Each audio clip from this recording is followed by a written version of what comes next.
Je vous présente la roulotte F1743 et le fonctionnement de ces systèmes. L'auvent s'installe en glissant la toile de l'avant vers l'arrière sur un rail fixé au toit de l'alto. Sous le climatiseur, il y a 2 drains pour l'évacuation de l'eau de pluie et de condensation.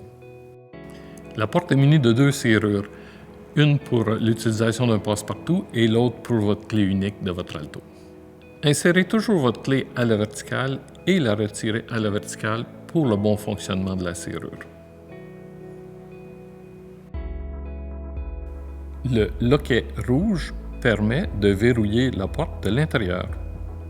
Concernant l'éclairage de l'alto, une seule ampoule incandescente est utilisée, c'est la lumière d'accueil extérieure de près de la porte. Tous les autres sont de type DEL. Pour utiliser la marche rétractable, soulevez-la et tirez-la vers vous. Pour la ranger, soulevez-la et repoussez-la vers l'intérieur. L'alto est muni d'une prise extérieure 120 volts avec protection mise à la terre. Celle-ci est opérationnelle lorsque l'alto est relié à un réseau électrique. Le loquet d'arrêt situé au bas de la porte sert à la maintenir ouverte. La pression des pneus doit être maintenue à 45 livres. Après 200 km d'utilisation ou après chaque remplacement de roue, assurez-vous que la pression est maintenue à 100 livres sur les boulons de roue. L'alto est équipé de freins électriques qui sont activés par votre contrôleur de frein.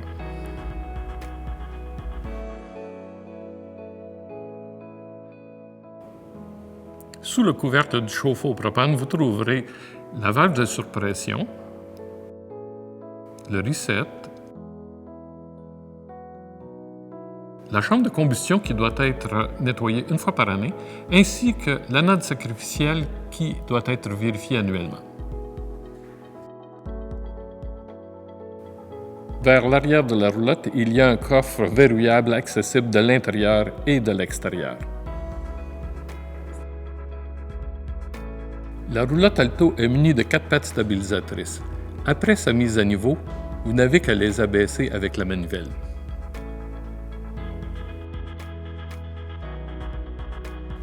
Nous voici maintenant rendus à l'arrière de l'alto. Question de commodité, le pare-choc arrière sert aussi d'espace de rangement pour les 3 poteaux de l'auvent. Sur le toit, vous avez les vents de plomberie ainsi que le couvercle du ventilateur dont le joint est à vérifier une fois par année. En option également, les panneaux solaires, l'antenne de télévision ainsi que la caméra de recul. Derrière le pneu gauche se trouve la valve de vidange de la plomberie et du réservoir d'eau potable. Cette valve vous servira aussi lors de l'hiverisation de la roulotte à l'automne et à sa remise en service au printemps. Lorsque vous utilisez la douche extérieure, le bouton d'arrêt se trouve au bout de la douchette.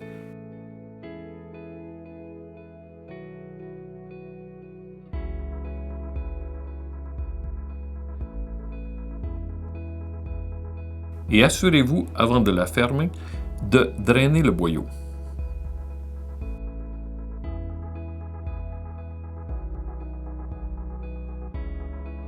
L'entrée d'eau potable possède un verrou afin d'assurer votre sécurité. À l'intérieur, le gros bouchon de gauche recouvre l'entrée du réservoir d'eau potable. À droite, l'entrée munie d'une bague métallique sert pour se raccorder directement sur le système d'aqueduc du camping. Utilisez toujours un régulateur de pression. Lorsque vous branchez directement sur le système d'aqueduc, fermez la pompe à eau. Le cordon d'alimentation électrique se trouve à l'intérieur du coffre de rangement. Il sert pour le branchement à une prise de 30 A ou 15 A si vous vous servez d'un adapteur.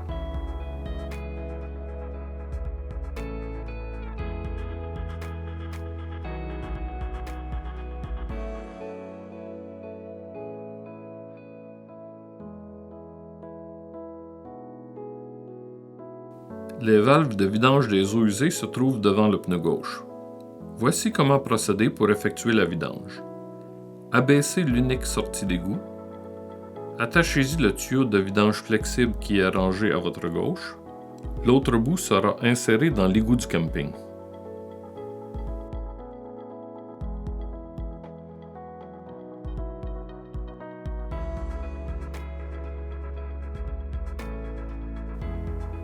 Ouvrir la valve noire des eaux noires. Une fois la vidange terminée, refermez-la. Ensuite, ouvrir la valve grise des eaux grises. Cette deuxième étape permettra aussi de rincer le tuyau de vidange. Fermez la valve grise des eaux grises et rangez le tuyau de vidange flexible. Relevez la sortie d'égout.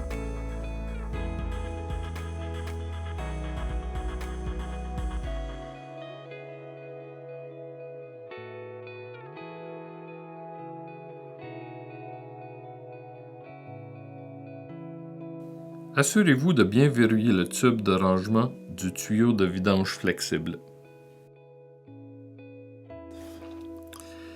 Si vous avez choisi le frigo propane électrique, il y a 2 grilles de ventilation extérieure amovibles.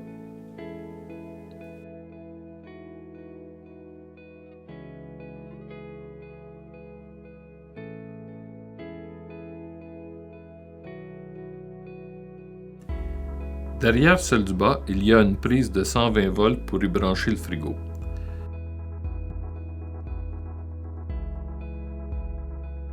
Une chambre de combustion qui doit être nettoyée annuellement et le drain de plancher.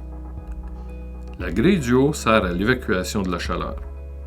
Dans le rangement situé sur le côté gauche de la roulotte, vous trouverez le convertisseur chargeur et l'alimentation du déplace-caravane offert en option. Concernant la plaque d'entrée d'air et d'échappement de chauffage au propane, il est important de savoir que celle-ci devient très chaude à l'utilisation. Évitez de la toucher et l'éloigner de tout matériel inflammable. La batterie à décharge profonde est située dans un boîtier à l'avant de la roulotte. Pour ce faire, après avoir accédé à la batterie, enlevez les capuchons et ajoutez de l'eau distillée. Attention, le niveau de liquide ne doit pas dépasser les parties inférieures du petit goulot de plastique de chaque trou. On vous recommande de vérifier le niveau de liquide de votre batterie aux 2 mois. Si vous avez choisi le contrôleur de frein intelligent offert en option, il est situé sur le boîtier de la batterie.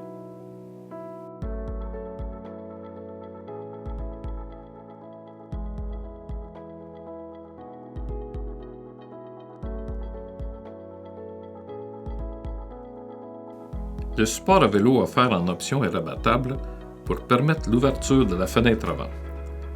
Pour son utilisation et installation, référez-vous au mode d'emploi. Pour retirer le réservoir de propane, fermez le robinet d'alimentation, dévissez le tuyau d'alimentation et dévissez le boulon qui sécurise la bonbonne. Lorsque vous la réinstallerez, assurez-vous de visser complètement et fermement le tuyau d'alimentation afin de faciliter l'arrivée du propane.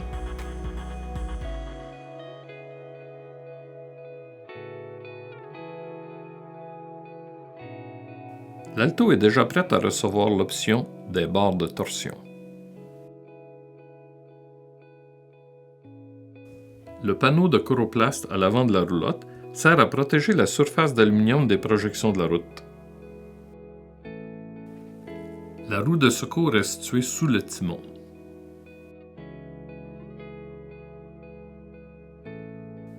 Le rail du moustiquaire de porte doit être maintenu propre pour son bon fonctionnement. Pour l'ouvrir, saisir le moustiquaire à mi-hauteur.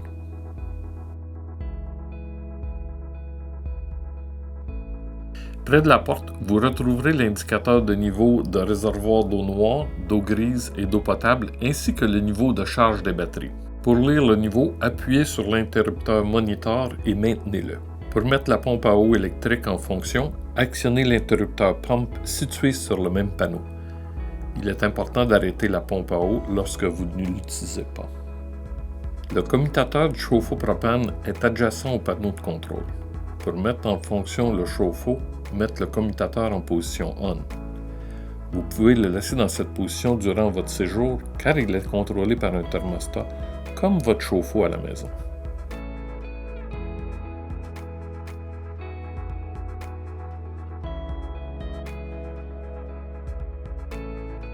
Pour Pour alimenter la prise électrique adjacente, sélectionnez prise 1 sur le même commutateur. Pour alimenter le micro-ondes, sélectionnez la position micro-ondes sur le commutateur identifié prise 1 micro-ondes.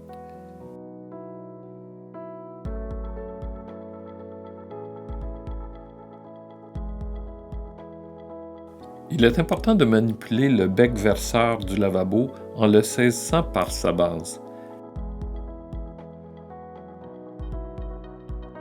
Après avoir utilisé le lavabo, s'assurer que la valve d'eau est en position horizontale et que la crépine ne soit pas vissée pour éviter tout débordement d'eau. La pompe à eau doit être aussi arrêtée.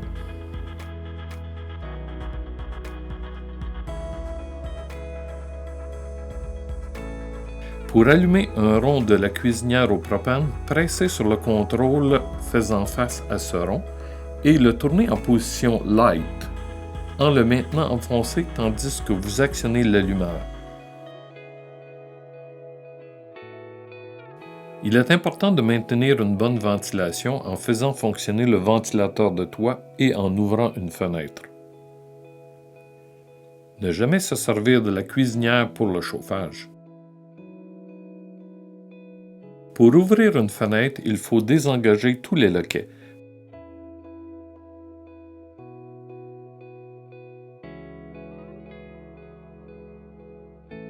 Poussez la fenêtre vers l'extérieur et vissez les boutons sur les cylindres de chaque côté.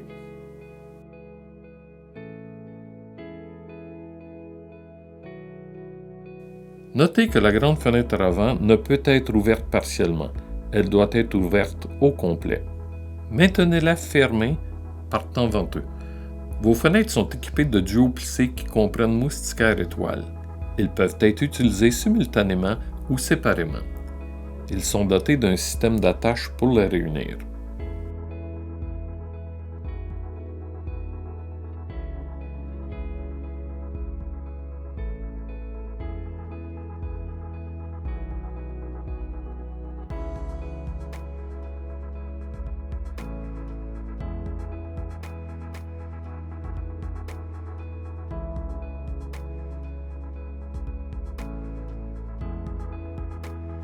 Lorsque vous prenez la route, assurez-vous que le duo plissé de chaque côté soit complètement ouvert pour éviter une déformation de la fenêtre. Pour la refermer, retirez la fenêtre tout en dévissant les boulons situés de chaque côté. Laissez-la se refermer et engagez les deux premiers loquets en même temps à la position intérieure.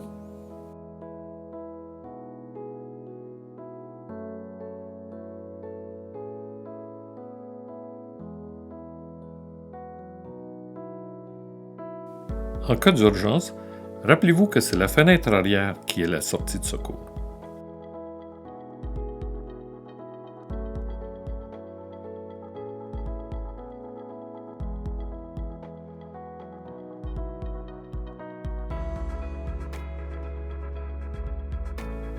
Trois personnes peuvent coucher dans l'alto. Les banquettes arrière peuvent être transformées en lit en plaçant les deux dossiers au centre.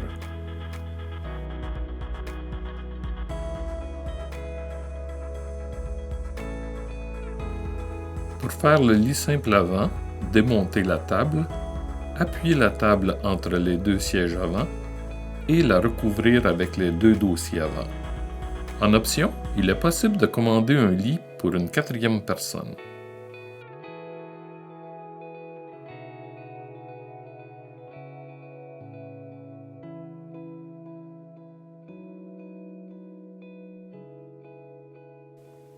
La meilleure façon d'ouvrir toutes les portes coulissantes des espaces de rangement est de les saisir à la mi-hauteur. De cette façon, elles offrent ainsi moins de résistance.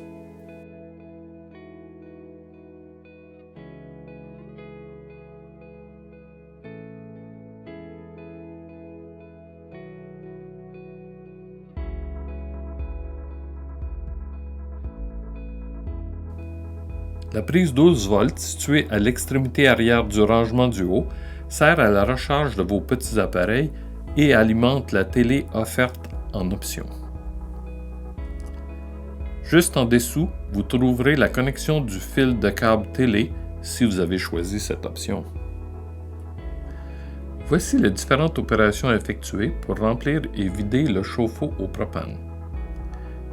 Avant de le remplir, assurez-vous que la vidange d'antigel à plomberie a été faite et que l'eau fraîche circule dans les tuyaux. Pour le remplir, la valve de drainage située au plancher doit être en position horizontale. Les deux valves de dérivation, ou bypass, doivent être en position horizontale. Partir la pompe à eau. Ouvrir le robinet d'eau chaude de l'évier jusqu'à ce que l'eau coule d'un flot continu. Si l'eau coule, le réservoir est plein. Pour le vider, mettre les deux valves de dérivation en position verticale, mettre la valve du plancher en position verticale, aller à l'extérieur et soulever le panneau d'accès au chauffe-eau, soulever et maintenir le levier de la valve de surpression. Ceci permettra à l'air de s'infiltrer à l'intérieur du chauffe-eau pour faciliter l'écoulement. Relâchez le levier jusqu'à ce que l'eau cesse de couler. Replacez le panneau d'accès. À l'intérieur de la roulotte, repositionnez la valve de drainage située au plancher en position horizontale. Pour ouvrir le couvercle du ventilateur, tournez la manivelle. Par la suite, sélectionnez la direction du flot de l'air, soit vers l'intérieur ou vers l'extérieur. Sélectionnez une des 3 vitesses du ventilateur. Il est important d'attendre que le ventilateur soit complètement arrêté avant d'inverser le flot de l'air. Sinon, vous brûlerez le fusible.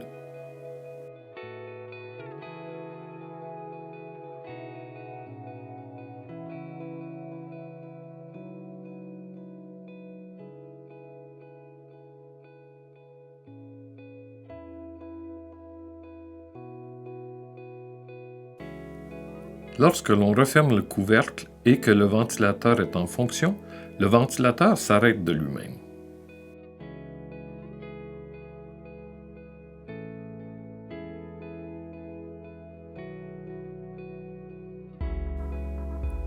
Le fusible est sous le bouton noir. Si vous avez choisi le ventilateur automatique offert en option, référez-vous au mode d'emploi du fabricant. Voici le positionnement des interrupteurs de toutes les lumières.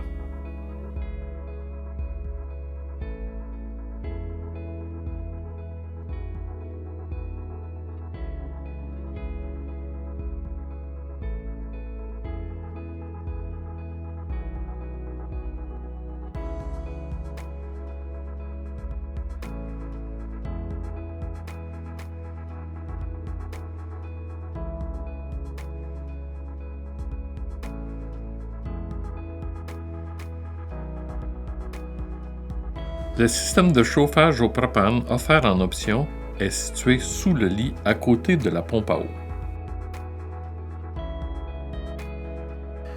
Le détecteur de fumée se trouve au plafond et fonctionne grâce à des piles. Vérifiez-le régulièrement en appuyant sur le bouton Test et changez les piles en début de saison.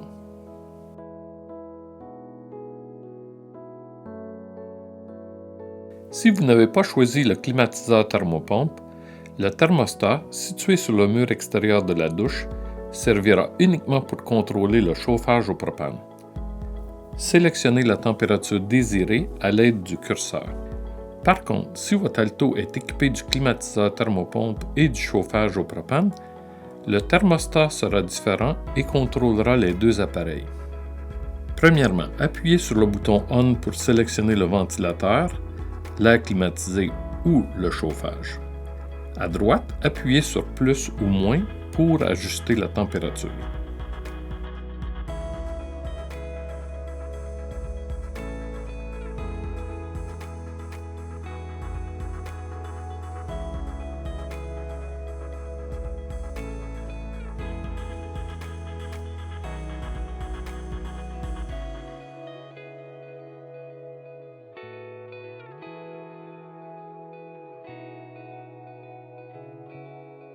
En entrant dans la douche du côté gauche se trouve la pharmacie avec panneau coulissant. Pour se servir de la douche, partez le chauffe-eau environ 15 minutes à l'avance. Sortez le rideau de douche situé au-dessus de la toilette et faites-le coulisser sur le rail.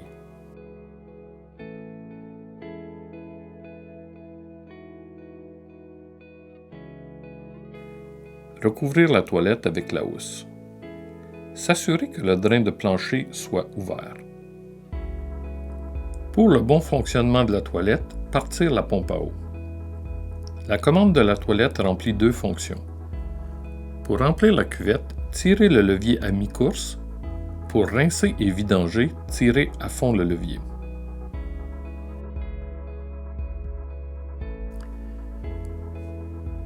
Pour utiliser la douchette rince-toilette, vous devez tirer le levier à une des deux positions.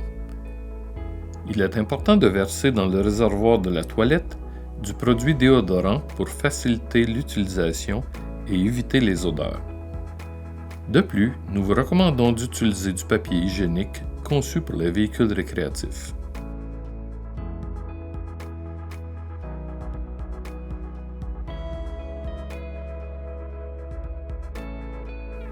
Le frigo standard est bimode, soit propane et électrique. Premièrement, mettre le frigo à on. Deuxièmement, choisir le mode automatique ou propane. Assurez-vous que la roulotte soit bien au niveau. Si vous le mettez en mode automatique, il choisit lui-même la source d'énergie, soit le propane ou l'électricité, cette dernière ayant la priorité. La température à l'intérieur du frigo sera également choisie automatiquement. Si la lumière check s'allume ou clignote, c'est que le frigo n'a pas réussi à s'alimenter en propane. Les causes possibles sont soit le manque de propane ou que le robinet sur la bonbonne de propane soit fermé. Si vous avez choisi le frigo 12 volts à compresseur offert en option, le thermostat interrupteur se trouve à l'intérieur de celui-ci. Pour obtenir une température idéale, ajustez le thermostat entre 3 et 4. La table avant est coulissante afin de faciliter l'accès aux banquettes avant. Vous pouvez la sortir hors de ses coulisses en la glissant vers le mur de la porte et en la basculant vers vous. Vous pouvez vous en servir à l'extérieur ou à l'arrière pour un coin repas plus spacieux. Avant de prendre la route, remettre la table dans ses coulisses et la sécuriser avec un des supports de dossier. Sous le coussin situé complètement à l'avant de la roulotte, il y a un espace de rangement. Dans cet espace, nous rangeons l'étui contenant tous les documents et modes d'emploi, ainsi que la deuxième clé de votre Alto. Nous sommes maintenant dans la section avant de l'Alto. Vous y trouverez le panneau électrique avec ses disjoncteurs et ses fusibles.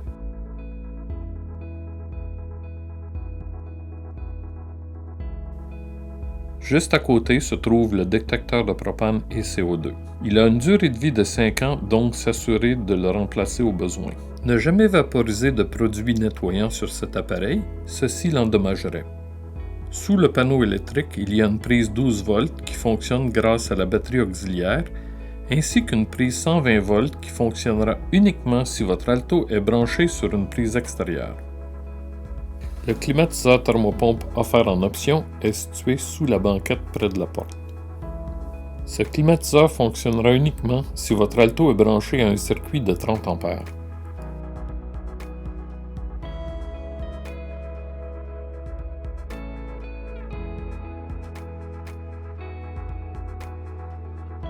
Assurez-vous que le filtre à air soit toujours propre.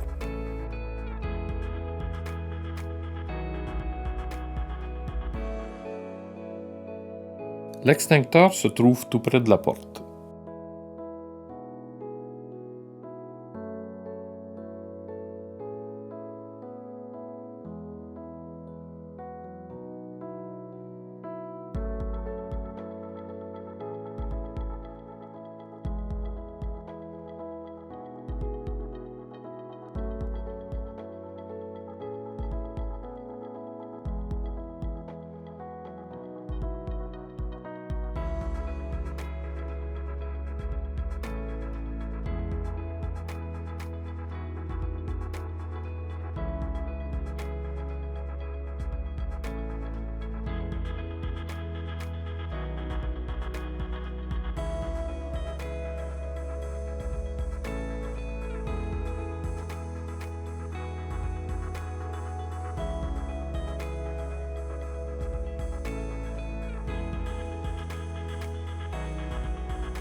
Lorsque la saison de camping est terminée et que vous entreposez votre Alto, faites charger la batterie pendant 24 heures et débranchez-la. Vous pouvez enlever la batterie et la remiser à l'intérieur, mais pas directement sur le béton. Nous vous suggérons de la faire recharger 1 ou 2 fois pendant l'hiver. Fermez le gaz propane. Assurez-vous que la plomberie est bien hivernisée. Pour la procédure, référez-vous au manuel d'instructions qui vous a été remis. Ne pas laisser accumuler plus de 25 cm ou 10 pouces de neige sur le toit. Si vous avez le climatiseur, bouchez la grille de ventilation extérieure pour éviter que la neige y pénètre. Il est possible de recouvrir l'Alto d'une housse d'entreposage qui la protégera des intempéries. Elle est offerte en option.